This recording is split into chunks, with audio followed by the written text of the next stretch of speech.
faut réfléchir à un avenir du sport où tout le monde peut faire du sport, que ce soit bien plus populaire, accessible à tous et surtout encouragé pour tous. Il s'agit d'avoir du mobilier urbain qui favorise l'activité physique. Plus de barres de traction que de bancs.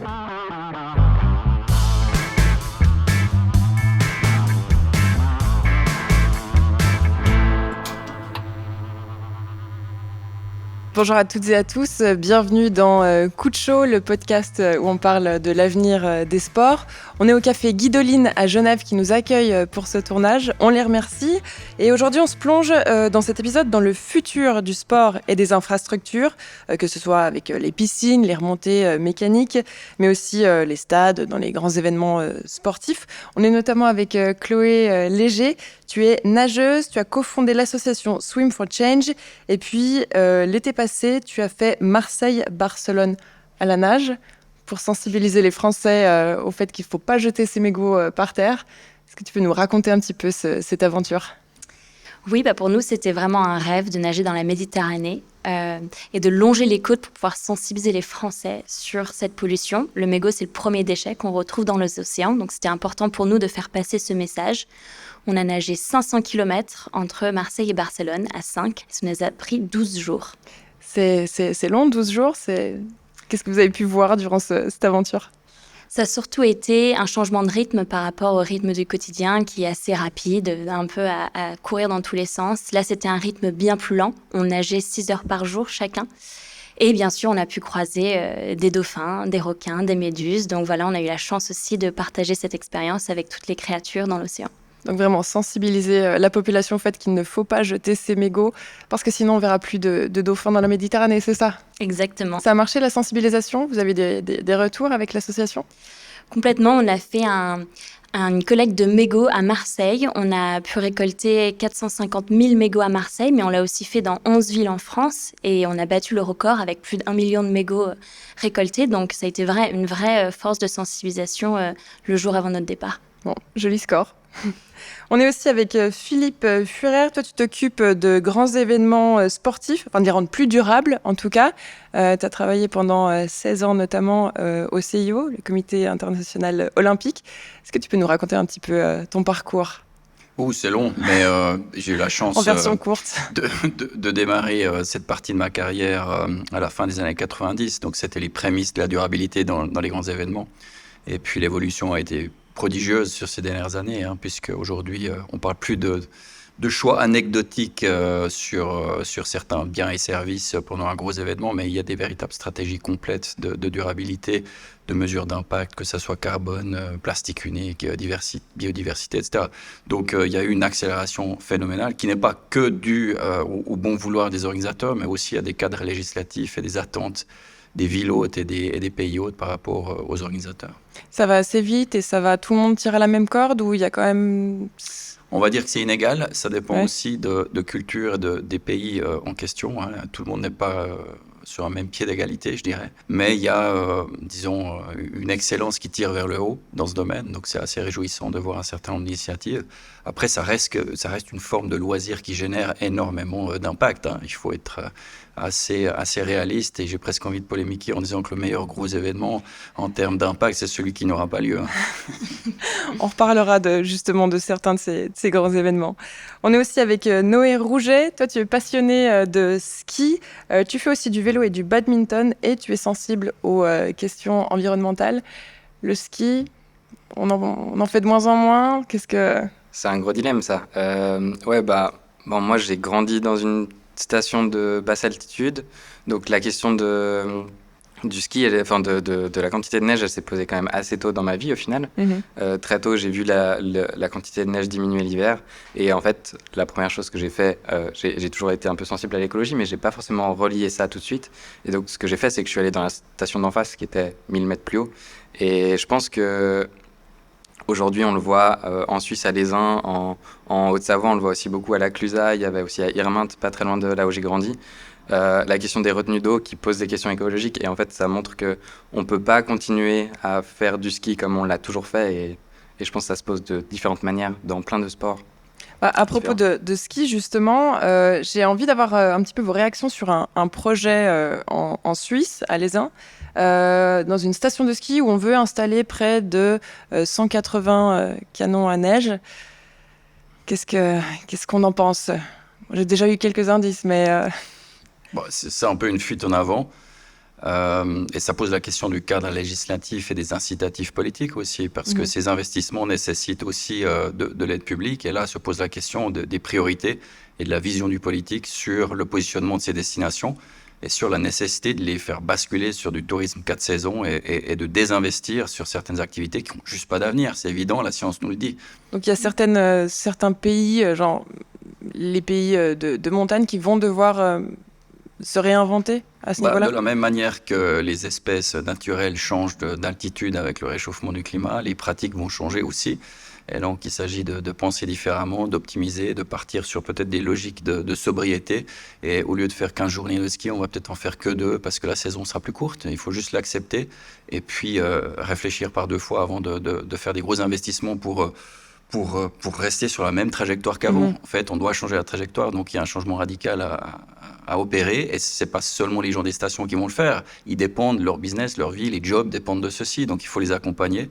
Et c'est là où je me pose des questions sur le rôle de l'État aussi derrière tout ça.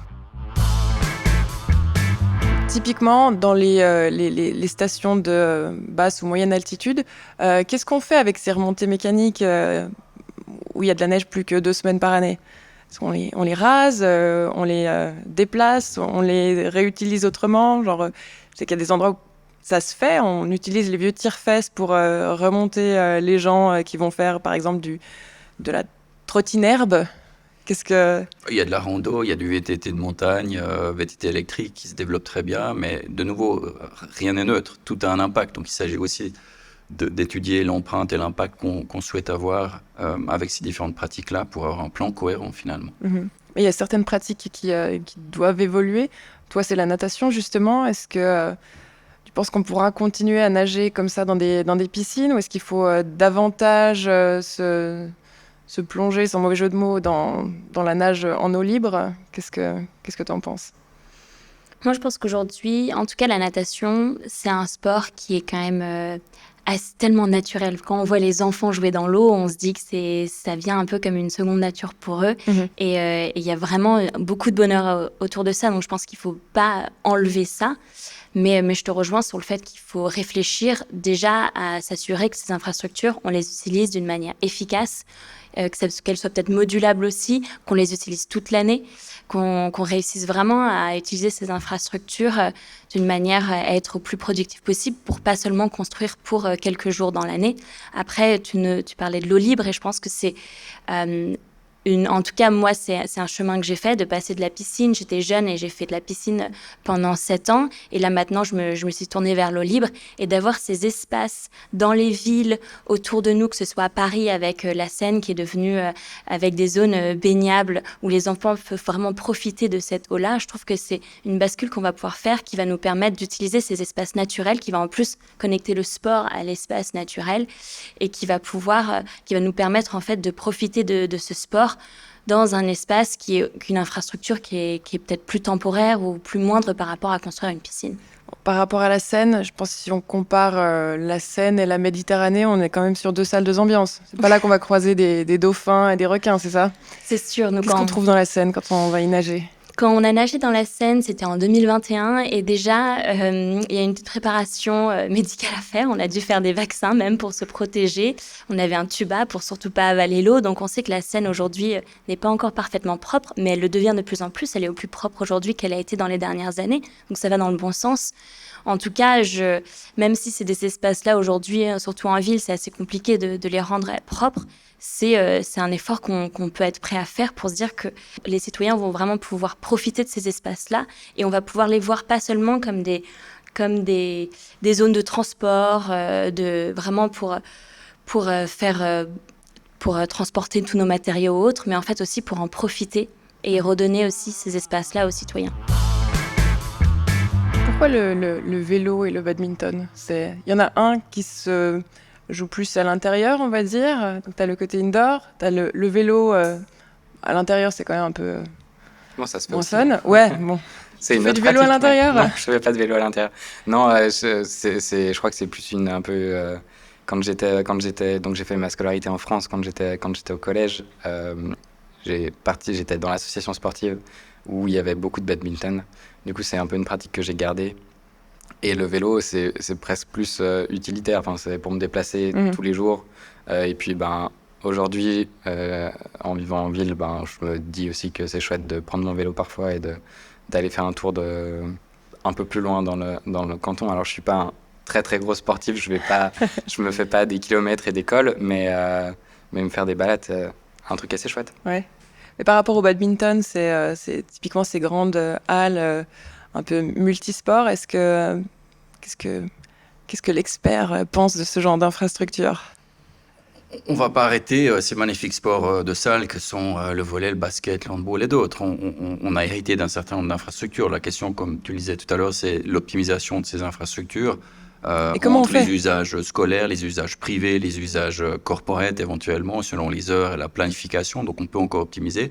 Après, il y a toute une série d'infrastructures qui doivent être rénovées. Donc là, il s'agit de faire des rénovations, notamment énergétiques, parce qu'on se posait moins de questions sur le prix de l'énergie il y a 20 ans. Et là, il y a énormément de choses à faire, notamment pour les patinoires, mais pas que. Et puis après, il y a simplement l'empreinte de toutes les nouvelles constructions. Un stade ou une infrastructure, une salle de sport peut avoir un impact qui va du simple au décuple. On a eu des exemples sur des grands stades qui ont été utilisés sur de gros événements. Selon les choix des matériaux en termes d'acier, de béton ou de bois local, etc., ça peut avoir, en termes de matérialité, en termes de masse et de volume de matériaux, ça a un bilan qui peut faire une grosse différence en termes notamment de carbone. Et par rapport justement à ces grands événements, qu'est-ce qu'il faut faire, qu'est-ce qu'il ne faut plus faire? C'est quoi l'avenir des grandes manifestations, que ce soit par exemple les Coupes du Monde? De nouveau, on reste sur une industrie qui s'est développée, qui est énorme, qui génère beaucoup d'investissements, d'intérêt, que ce soit médiatique ou en termes de visites, de billetterie, etc. Ça ne va pas s'arrêter du jour au lendemain. La question, c'est qu'est-ce que nous acceptons aujourd'hui en termes d'empreinte et d'héritage, ou d'éléphants blancs dans certains cas, puisqu'on a beaucoup d'exemples où des stades sont surdimensionnés par rapport à la capacité future d'usage. Donc là, la question, c'est d'abord... Alors là, typiquement, ça veut dire quoi? C'est qu'il faut arrêter de construire des stades aussi grands et puis du coup accueillir moins de public? Alors on a commencé à le comprendre dans certaines grandes organisations sportives où on arrête d'attendre d'une ville qu'elle s'adapte au format de l'événement, mais on fait plutôt le contraire, on adapte l'événement aux capacités de la ville. Donc ça, c'est une très bonne tendance. La question, elle est notamment de réfléchir aux usages pérennes et futurs en termes de capacité maximale et sur l'événement de partir sur du temporaire. Et du coup, si possible, utiliser les infrastructures et d'abord existantes. Utiliser l'existant, absolument. Mais est-ce que le risque, c'est pas que si on reste dans le football, de finalement ne donner ces compétitions aux nations du foot et puis finalement de devenir un petit peu élitiste à ce niveau-là? C'est le risque et de quel droit pourrions-nous dire non à une nation ou à une région du monde qui a envie de se développer, qui a besoin d'infrastructures? Par contre, il faut l'accompagner pour qu'elle le fasse intelligemment, qu'elle ne répète pas les erreurs du passé, que nous avons peut-être faites dans certains cas. Donc, il y a une forme d'universalité de ces événements qui est nécessaire à respecter. Après, je ne peux pas m'empêcher de me poser la question de climatiser des stades en plein désert. Par exemple. Et ça doit changer à quel niveau? C'est au niveau politique, mais c'est si on prend l'exemple... je sais pas, du ski, est-ce que c'est au niveau commune par commune? Est-ce que c'est les régions? Est-ce que c'est au niveau d'un pays que ça doit se jouer? C'est très systémique, c'est les consommateurs, c'est les propriétaires d'événements, c'est les villes hôtes, les régions hôtes, les gouvernements, la législation en place, les marques, c'est tous ces acteurs. Mais on reste encore aujourd'hui sur des aberrations dans certains sports où le calendrier fait que des athlètes commencent une compétition aux États-Unis, reviennent en Europe, repartent aux États-Unis, après en Asie. Il y a plein de trucs à optimiser, notamment dans ce domaine, mais c'est qu'un petit exemple. Toi, tu le vois comment l'avenir du ski par ici? Moi, je pense que le plus important, c'est un peu, je crois que ce que tu disais, Philippe, c'est qu'on se centre sur ce qu'on a. Et pour le ski, ça veut dire ne pas construire de nouveaux canons à neige, ne pas construire de nouvelles retenues. Et en fait, faire du ski sur de la neige naturelle et pas de la neige artificielle. Et je pense qu'on peut transformer ça un peu dans différents sports, ou se poser la question un peu de comment les adapter aux impératifs. Il y a une question que je me pose et je suis pas sportif professionnel, donc c'est difficile pour moi de me poser la question. Il pourra nous aider. Mais voilà, pourquoi pour le ski par exemple, faire une compétition, on est un peu obligé de réunir les sportifs au même endroit parce que la pente n'est pas la même, la qualité de la neige sera pas la même, et si on veut continuer à faire ce genre de truc où on compare la force de chacun, on est un peu obligé de réunir les gens.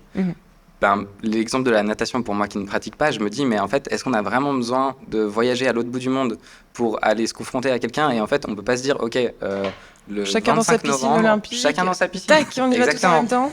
Et soit on y va tous en même temps, soit en fait, on la joue au chrono.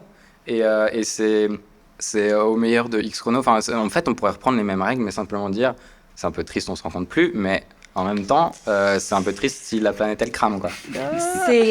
En vrai, je suis complètement d'accord avec toi et je pense qu'il y a en tout cas, il y a une vraie réflexion à avoir, surtout dans la partie compétition du sport. Comment est-ce qu'on peut revoir les calendriers des athlètes pour limiter, bien sûr, ces trajets, parce qu'en fait, le plus gros impact du sport, c'est le transport aussi. Mais je te rejoins sur un peu ce dernier point.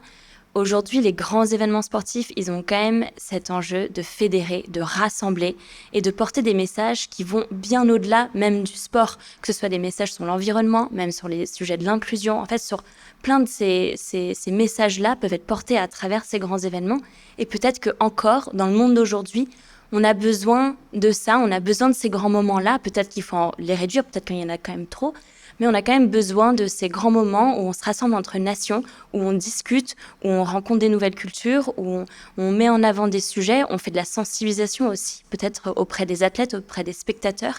Et en fait, c'est un impact qui va aller bien au-delà de l'événement, qui va aller après peut-être changer des comportements des athlètes, des spectateurs, en dehors du sport et dans leur vie de tous les jours.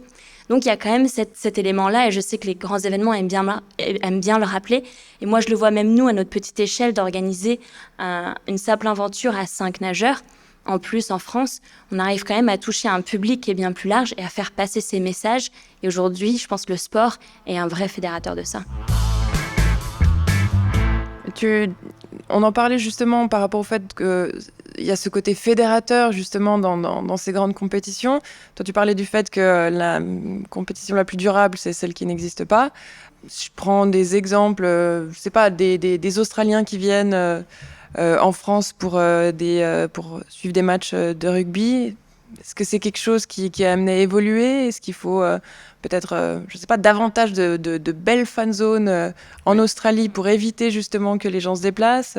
Oui, je pense aujourd'hui, la technologie nous permet beaucoup de choses. Et puis le Covid a accéléré certaines innovations aussi, où certains sports peuvent être mix, réel, virtuel, avec des compétitions sur des ergomètres, ou même en triathlon, ils ont fait des innovations aussi.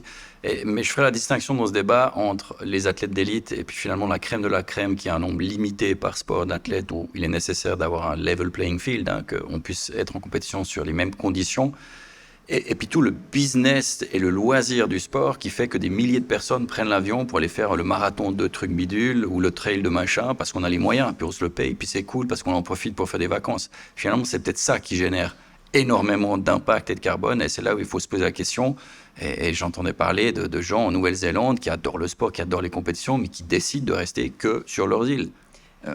Parce qu'ils sont conscients de l'impact que ça a de venir en Europe, aux États-Unis et ailleurs. Donc, peut-être qu'on va revenir sur du local, et puis que uniquement la crème de la crème continuera de voyager. Et ceci dit, on les en revient à méga-événements... quelque chose d'élitiste, du coup. Oui, mais les méga-événements, ils peuvent très bien vivre avec la moitié moins de spectateurs. Il y aura moins de rentrées et ticketing, bien sûr, mais on optimisera les droits télévision, parce que finalement, c'est la télévision et le show télévisé qui amènent le plus d'argent aussi. Ouais. Donc, il est possible de diminuer les capacités, j'imagine. Mais où on place le curseur, finalement? Si j'exagère, on décide qu'on ne veut plus de spectateurs dans les gradins à Roland-Garros, par exemple.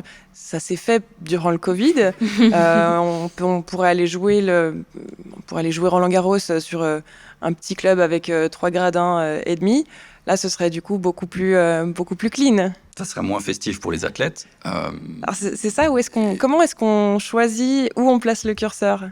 Je pense qu'il y a une question d'offre et de demande. C'est un peu triste à dire, mais tant qu'il y a des gens qui se payent des voyages en jet privé pour aller se payer le meilleur billet à une compétition de l'autre côté de la planète, tant qu'il y aura cette demande, il y aura aussi une offre parce qu'il y a un besoin d'optimiser le budget du méga événement qui dépend quand même soit des droits TV, du marketing ou du ticketing. Mais selon la part du ticketing dans votre event, je pense qu'effectivement, on peut quand même faire attention à limiter la capacité des infrastructures, quoi. Ouais. Toi, tu placerais où le curseur par rapport à ça? Vu que toi, tu aurais tendance à dire chaque nageur nage dans son pays, dans sa piscine. Moi, je pense qu'il y a plusieurs questions qui se posent quand tu parlais de personnes qui voyagent en jet privé à les regarder. En fait, là, typiquement, on est au Paquis, on est au milieu d'un quartier assez populaire. Je suis pas sûr qu'il y ait grand monde ici qui ait les moyens de se payer un billet pour aller voir la prochaine Coupe du Monde au Canada, aux États-Unis et au Mexique. Voilà, je pense que ça pose un certain nombre de problèmes et ça pose un certain nombre de questions sur les enjeux. Et je pense que les deux critères qui, à titre personnel, me sont chers, c'est l'écologie et le social. Penser à la fois une pratique qui soit durable, qui permette à un maximum de monde de s'épanouir. Et justement, un maximum de monde, ça implique aussi que ce soit socialement ouvert, même aux personnes qui ont le moins de revenus.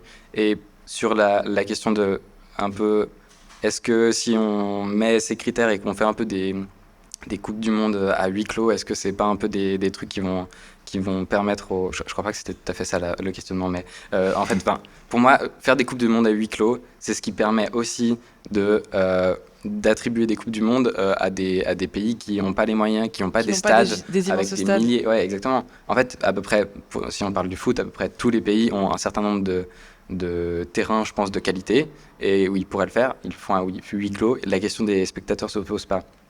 Et on a des droits TV qui diffusent partout. Et là, c'est un peu un truc où c'est à la fois, ça met en avant des dimensions écologiques, ça met aussi en avant des dimensions sociales, parce que si on fait ça en mettant des fan zones un peu partout en ville, ça permet à ce que tout le monde puisse suivre la compétition de manière écologique, en fait, sans prendre l'avion en jet privé. Non, mais ça met en avant ce besoin d'universalité du sport, qui est un langage universel, et tout le monde a droit, quelque part aussi, à accueillir le monde et à mettre en avant sa culture ou sa réussite nationale en termes sportifs. Je me permets juste de revenir sur mon petit élément polémique. Le meilleur événement durable, c'est celui qui n'aura pas lieu. Je fais exprès d'être un peu provoque là. Il ne faut pas oublier qu'un événement qui est bien construit, bien géré, avec une bonne vision et qui sait innover peut être un accélérateur de changement aussi positif. On l'a vu dans certains cas, on peut pousser l'industrie à innover dans des nouvelles solutions pour les infrastructures temporaires, pour certains biens et services, que ce soit catering, pour plein de choses. Paris est en train de le faire, Londres l'avait fait il y a quelques années. Il y a plein d'exemples comme ça où, à travers l'événement et à travers des rôles modèles aussi que représentent les athlètes. On en a un exemple ici, et des porte-voix qui poussent à changer des pratiques, des prises de conscience. C'est très positif. Donc, j'insiste aussi sur ce levier que peut représenter l'événement finalement pour une accélération de changement et de prise de conscience. Justement, à propos de prise de conscience, qu'est-ce qui a été le déclic de... chacun et chacune d'entre vous? Moi, ça a été, c'était en 2019, ou non, même avant 2018. Et en fait, j'avais été qualifiée pour participer au championnat du monde de semi-Ironman, donc 73. Et c'était en Afrique du Sud. Et donc, c'était à la fin de l'été en Afrique du Sud. Je vivais en Angleterre à ce moment-là. Et ça allait être un beau voyage d'aller en Afrique du Sud, de faire cette course. En plus, c'était une première pour moi. Mais je me suis dit, j'ai tout l'été devant moi, pourquoi pas vraiment aller là-bas avant, profiter de ce pays, et après, à la fin de l'été, participer à la course. Et en fait, pendant cet été, j'ai travaillé dans un éco-village, donc j'étais vraiment au cœur de la communauté, à travailler avec les enfants, à travailler dans un jardin de permaculture. Donc vraiment, dans ce pays, à comprendre le pays, dans la culture du pays, à travailler en plus avec la terre. Et à la fin de mes 2 mois, je participe à cet énorme événement international où il y a plein d'athlètes qui viennent du monde entier. La ville, en plus, se transforme. Elle ressemble plus à ce que tu as vécu pendant ces dernières semaines.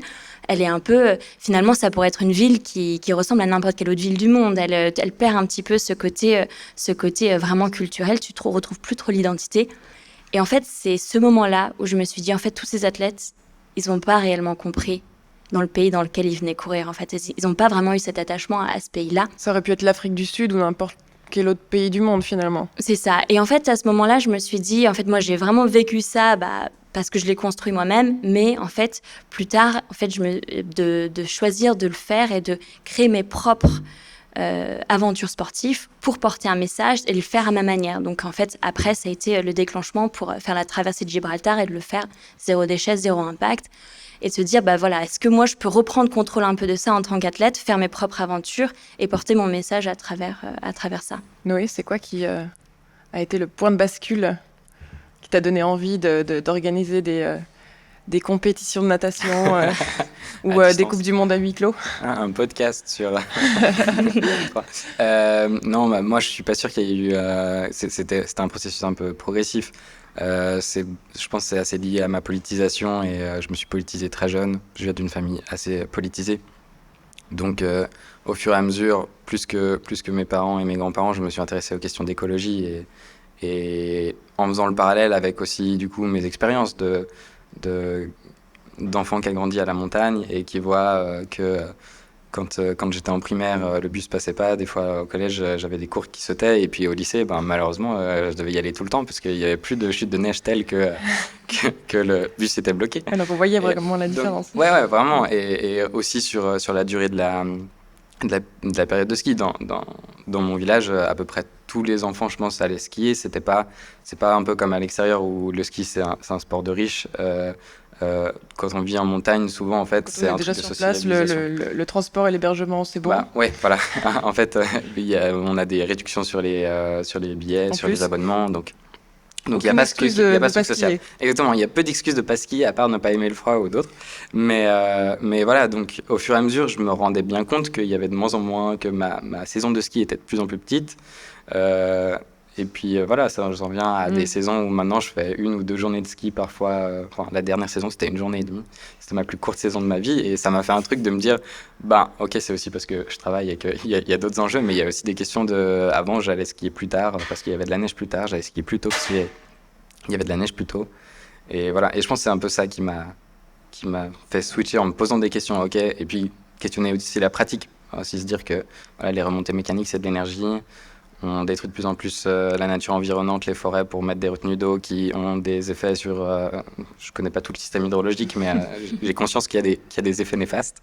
Et voilà, c'est un peu ce qui a déclenché, je pense. Philippe, qu'est-ce que... Ouais, pour moi, il y a une succession d'événements, de moments bascules. J'ai envie de dire, c'est tous les jours la science qui me donne des éléments de bascule et qui fait peur. Et en tant que père de famille nombreuse, je me pose la question de ce qu'on va laisser à nos enfants, évidemment. Après, j'ai fait des études de géographie, donc j'ai commencé mes études au moment où la durabilité devenait un objet d'étude. Après le premier sommet de la Terre à Rio, donc c'est intéressant d'avoir vu toute cette évolution. Mais le moment de bascule premier, c'était lorsque j'étais adolescent, à la fin des années 80, où j'ai porté fièrement un t-shirt sans avoir vraiment compris son slogan. Le slogan disait « Think globally, act locally ». Et finalement, ce slogan était excellent à la fin des années 80, parce qu'aujourd'hui encore, il est essentiel de pensée globale et de pensée systémique parce que tout est interrelié, mais d'agir localement à son humble niveau au quotidien pour aussi donner un bon exemple. Donc je pense que ça a été un moment en fait, c'est un slogan qui m'accompagne depuis toujours. À propos d'exemplarité, est-ce que les athlètes doivent être un petit peu les porte-drapeaux de ces questions environnementales? Est-ce qu'aujourd'hui, c'est ce qu'on est en droit d'attendre de leur part? Je pense que oui, ils ont un rôle clé là-dedans parce qu'ils sont influenceurs. Mais par contre, c'est aussi un peu compliqué de leur demander d'être parfaits. Et je pense qu'aujourd'hui, on demande trop on peut demander trop parfois à des gens comme ça d'être complètement parfaits. Et c'est trop compliqué d'être parfait. Mais moi aussi, aujourd'hui, je ne suis pas parfaite. J'ai quand même une voiture, j'utilise de temps en temps. Et on peut tous aujourd'hui faire des écarts parce qu'on vit dans une société qui n'est pas encore parfaite. Et c'est compliqué, sauf si on décide d'aller vivre au milieu de nulle part et tout abandonner, de avoir un impact zéro. Donc je pense que oui, ils ont un rôle à jouer parce qu'ils influencent, ils ont des communautés et donc à travers leur influence, ils peuvent porter des messages, faire passer des messages de changement de comportement. Par exemple, je pense à un Kylian Jornet qui partage tous les ans un peu son bilan carbone. Ça montre aussi à des gens, voilà, moi je suis hyper transparent, je montre mon bilan carbone. Je vous invite aussi à le faire, donc à comprendre et à prendre conscience de son bilan carbone de l'année. Je trouve que c'est des beaux exemples d'athlètes qui sont ouverts sur ce sujet. Mais par contre, pas toujours les critiquer quand ils font un petit faux pas, quand par exemple, s'ils sont pas parfaitement zéro déchet ou zéro transport, c'est aussi pas grave. Et ils ont aussi, ils vivent aussi dans le même monde que nous, et c'est à chacun aussi de faire un maximum d'efforts, mais c'est pas facile d'être parfait. Tu es d'accord avec ça? Oui. De ce que tu peux observer sur le terrain avec l'évolution, justement? Moi, j'ai envie de dire, les athlètes, ils peuvent jouer ce rôle, mais ils ne doivent pas jouer ce rôle. D'abord, leur passion, c'est leur sport, et ils dédient toute leur carrière à leur sport, ils cherchent à performer. Mais je crois que c'est de notre responsabilité collective en tant que parents, entourage, coach, fédération, d'accompagner les athlètes, de les sensibiliser, parce que justement, ce sont des porte-voix et des rôles modèles potentiellement, des influenceurs. J'ai eu la chance de m'occuper du programme des rôles modèles aux Jeux Olympiques de la jeunesse, et on s'apercevait que tout le monde n'était pas né rôle modèle parmi les athlètes super champions du monde, champions olympiques. Il fallait les accompagner, et cette notion d'éducation, de sensibilisation, elle est essentielle aussi. Donc, dans le parcours de vie d'un athlète, je pense qu'il est essentiel de lui faire remarquer et comprendre l'impact de sa pratique, de ses voyages, de sa consommation d'équipements, etc. Et on le voit aujourd'hui, il y a beaucoup de grands noms du sport qui commencent à s'afficher, à carrément challenger leur fédération. Ça se voit de plus en plus, et c'est une bonne chose, parce que c'est eux qui vont aussi accélérer le changement potentiellement. T'en penses quoi à ce niveau-là? Ouais, je suis assez d'accord. On vit dans une société qui n'est pas parfaite. C'est impossible d'être parfait dans cette société. Et forcément, c'est un peu toujours la même chose. On doit être conscient qu'on va avoir des contradictions entre nos idées et notre pratique, simplement parce que la manière dont on est organisé en tant que société le fait.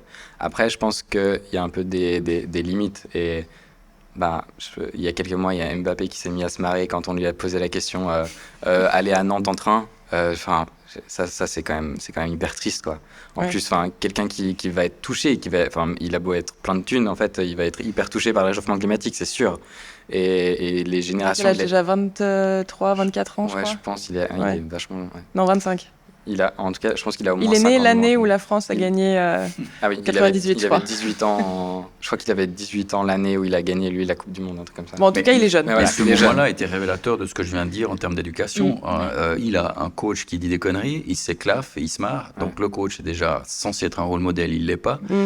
Ils allaient apparemment à l'encontre de la philosophie et des efforts que le club voulait faire.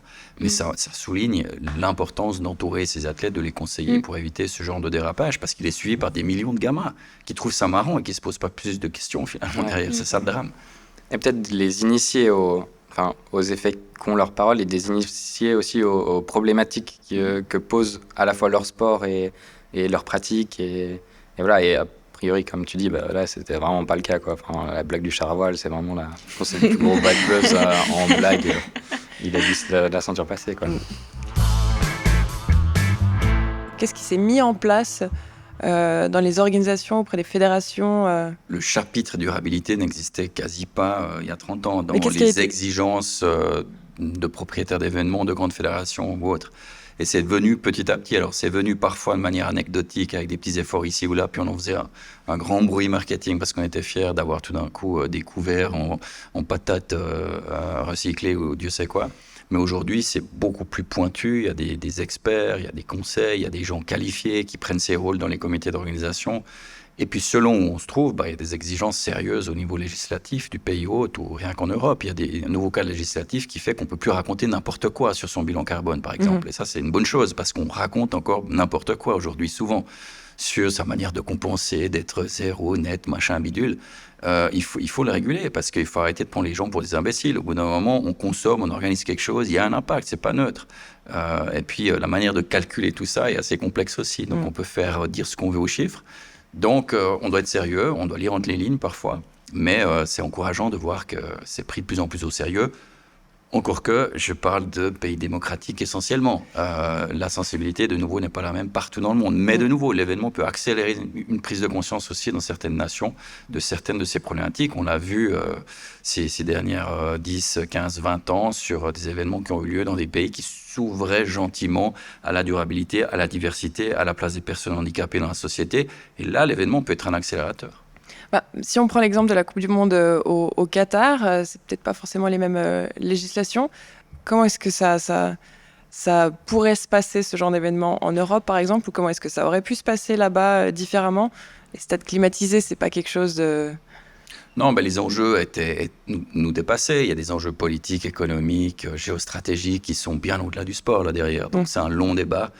Il ne m'appartient pas aujourd'hui de juger de ce que les gars ont pressé sur le bouton au moment de d'élire la ville. Mais c'est clair que je ne suis pas sûr que tout le monde ait conscience des conséquences sur les travailleurs philippins ou autres pendant les années de préparation. Voilà, on est toujours plus ça va intelligent au-delà après, du sport, en fait. mais ça pose quand même de sérieuses questions, à la fois sur le droit de chaque pays ou région d'accueillir des événements, mais après posons-nous les questions desquels d'événements pour que ça corresponde aussi aux besoins futurs, aux capacités du pays hôte. Il y a eu quelques aberrations, c'est clair. Et c'est quoi du coup le sport du futur, les infrastructures du futur selon vous? Ça va ressembler à quoi? On ira nager plus que dans les rivières, les lacs et dans la mer, les piscines c'est fini. Enfin, comment est-ce que vous voyez l'avenir du sport? Sans trop noircir le tableau. Ça, c'est le meilleur scénario, je pense. C'est considérer qu'on a une pratique peut-être à la fois plus naturelle, au sens où plus proche des infrastructures entre guillemets naturelles qui existent déjà, une rivière pour nager ou d'autres choses. Après, moi, je pense que là, on imagine un monde qui partirait vers plus de sobriété, mais on n'est pas dans cette perspective actuellement, vu la direction politique. C'est plutôt continuer à foncer dans le mur. Et là, il faut vraiment que ça change au niveau politique pour qu'on puisse vraiment avoir une projection un peu... Oui, moi, c'est ce que je pense. On parlait de la Coupe du Monde au Qatar juste avant. On ne peut pas comprendre ce qui s'est passé, pourquoi la Coupe du Monde a eu lieu au Qatar sans comprendre les enjeux politiques, géopolitiques par rapport à ça, et notamment liés à la France. Et je dis ça aussi en tant que Français, où c'est aussi le pays où j'ai grandi. Et il y a des Qataris qui ont acheté les votes de représentants français platine. Enfin, c'est ce qui me semble être le cas. J'ai oublié que c'était un podcast qui était diffusé. Alors, j'ai pas fait les enquêtes juridiques pour être sûr de ce que je dis. Mais d'après les trucs journalistiques que j'ai vus, c'était quand même ça. Et c'est passé à travers le président de la République ou l'ancien président de la République français. C'est hyper questionnable comme manière d'attribuer une compétition. Et voilà, il y a des enjeux politiques forts là-dedans. Et oui, on va pas pouvoir changer grand-chose tant qu'on change pas un peu les choses au niveau politique. Mm-hmm. Pour revenir à ta question qui nécessiterait des heures de développement, oui.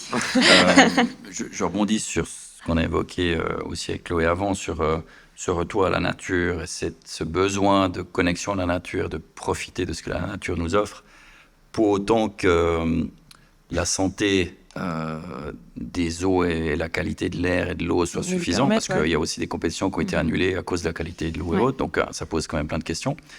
Et comme rien n'est simple, aller nager en eau vive, il y a aussi toute la problématique des crèmes solaires que les gens mettent sur les enfants qui finissent dans l'eau, qui ont des microparticules, des influenceurs endocriniens, etc., etc.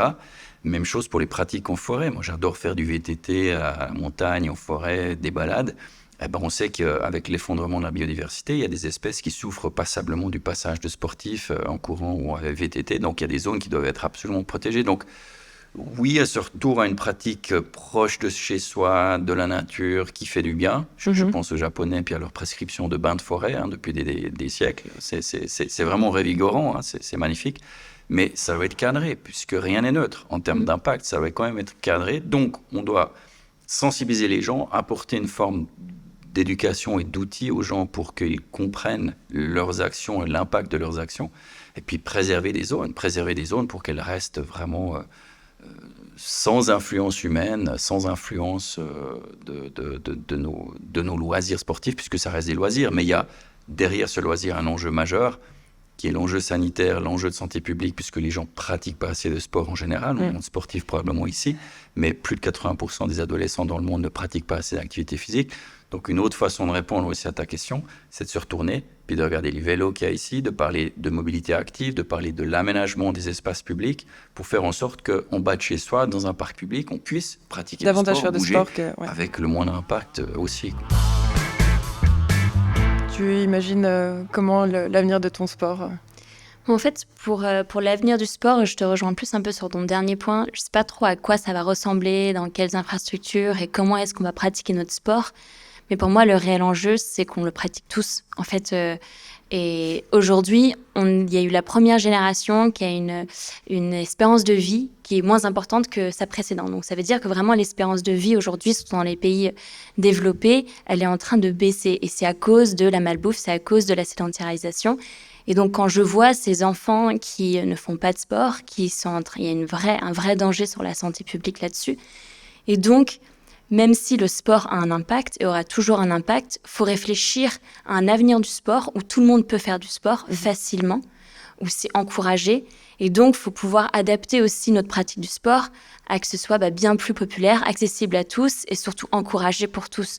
Donc, il y a surtout en fait cet enjeu-là de se dire le sport en fait ça doit faire partie de notre vie, ça doit être comme tu disais faire du vélo pour aller à l'école, ça doit être vraiment en fait au quotidien pouvoir bouger sans cesse pour vraiment s'assurer que en fait l'avenir de les générations sera en bonne santé là-dessus.